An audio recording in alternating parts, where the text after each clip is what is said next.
So this is what I have as the result, where I am going to calculate the value of P1 prime and P2 prime, because S1, S2 and S3 are the basic variables, and I must calculate the Pn primes for non-basic variables.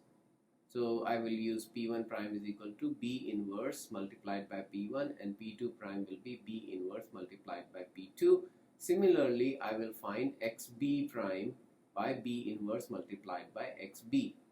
Now I know that from the previous slide that B inverse is what I see here, and then P1 is 1, 1, 2.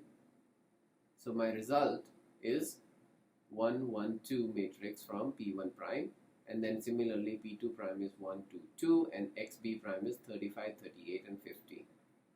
For ease of access, I have listed the Z matrix here, and next step is that I have to calculate Cn primes. In order to do that, first thing I have to find is what is the value of Cb, and Cb is based on the matrix of basic variables. In this case, the basic variables are S1, S2, S3, and their corresponding values in Z are 0, 0 and 0. So Cb becomes matrix 0, 0 and 0. And C1 is equal to 350 with a negative sign, because that corresponds to this column P1. And if we apply the equation Cn prime now to C1 prime, we will get the answer as minus 350. Similarly, the value of C2 prime we will get as minus 450. It is clear that C2 prime is the smallest negative, and hence y is the new entering variable.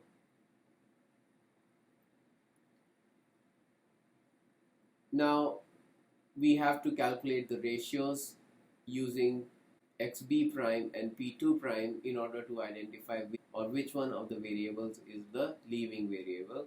And to do that, we will calculate XB prime divided by P2 prime, their corresponding values. So 35 divided by 1 is here, which results in 35. 38 divided by 2 is here, which results in 19. And then 50 divided by 2 here and is 25.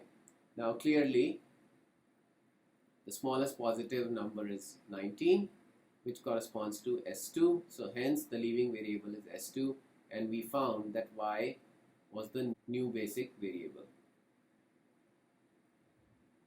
Next, I will like you to repeat the steps 2, 3 and 4 and identify the next entering and leaving basic variable.